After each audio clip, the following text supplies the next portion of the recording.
Philippe Carrier, vous êtes président de Rochexpo. Vous venez de prendre une lourde décision. La Foire internationale Haute-Savoie Mont-Blanc n'aura pas lieu cette année. Sans date de report, j'imagine que la déception est difficile. Oui, énorme, énorme parce que c'est notre plus grosse manifestation.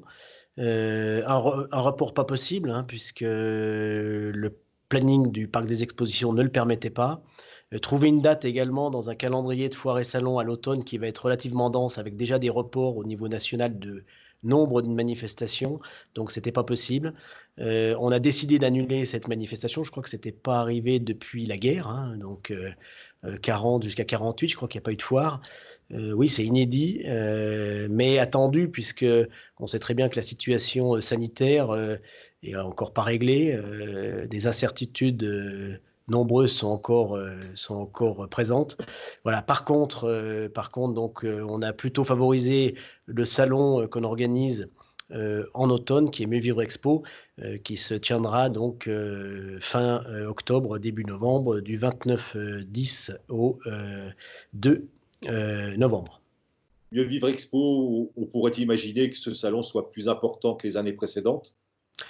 Ben, on l'espère, oui, on espère qu'après ce déconfinement, après, cette période difficile où les gens, n'ont pas pu consommer, on puisse revenir à une sorte d'euphorie, de consommation. Après, il faut un petit peu temporiser tout ça parce qu'on est aussi, à l'aube d'une crise, aussi jamais vue, avec, une récession qui est annoncée et très forte, peut-être plus dure même que ce qui est annoncé. Donc voilà, on reste très circonspect.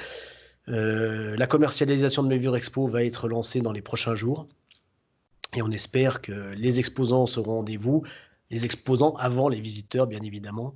Donc on l'espère, vraiment, vraiment pour également que, tous nos clients puissent à nouveau, parce que certains clients, sur la foire ou le Mieux Vivre ou les salons ne font, que les foires, que des foires et salons et pour certaines entreprises, c'est très compliqué. Elles sont en difficulté majeure pour certaines.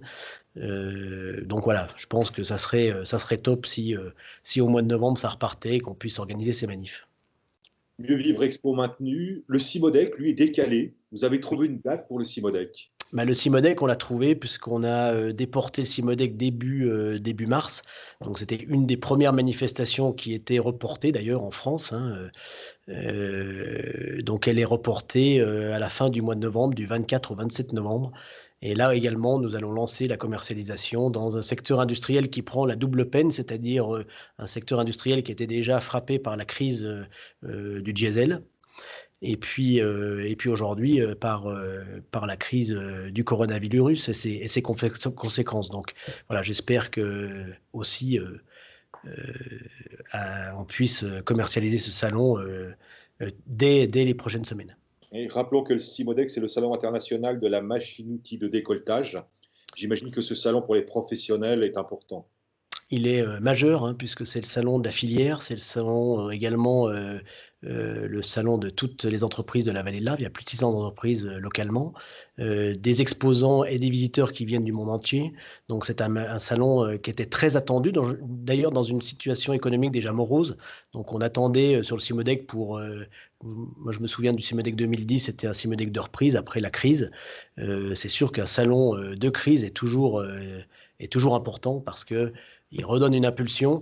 Bon là c'est sûr qu'on va faire un Cimodec un peu en repli, un peu un Cimodec de crise, mais voilà, on espère que tout le monde et que toute la filière va se remonter, les manches, que toute la filière va être présente et on a, décidé, le remboursement, des exposants parce que la situation était inédite également. C'est-à-dire qu'on était à 3 jours de l'ouverture de la manifestation avec des sommes engagées, que ça soit du côté, de l'organisateur Rochexpo ou également de tous les prestataires et tous les installateurs de stands, c'est des sommes, énormes qui ont été investies par les exposants. Donc on a décidé de les rembourser intégralement vu le contexte et pour, pouvoir recommercialiser également, ce nouveau Cimodec, nouvelle édition, un peu plus resserrée, un peu plus, ramassée, dans une situation de crise et en, conservant également peut-être, la possibilité de réaliser les travaux de rénovation du parc des expositions, qui étaient prévus également parce qu'on avait une année qui était très, très chargée cette année, qui l'est du coup un peu moins, mais peut-être qu'il laisse la place justement à des travaux.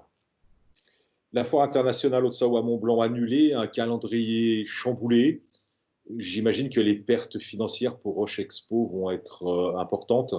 Est-ce que vous avez déjà chiffré à la louche ces pertes? Oui, bien évidemment, donc la foire internationale qui ne va pas se tenir cette année, le chiffre d'affaires donc ne se fera pas, c'est à peu près 2 millions d'euros qui ne seront pas facturés. Également, des sommes déjà, largement engagées également au niveau de nos frais, fixes et variables, hein, sur les plus différentes manifestations, dont le Cimodec et des sommes importantes qu'on a déjà réglées d'ores et déjà à nos fournisseurs. Donc parce qu'on a réglé, c'est important également toutes les personnes qui ont travaillé sur le site, et on souhaite que ces entreprises qui nous accompagnent depuis des années puissent nous accompagner encore, en fin d'année sur, nos, différentes manifestations.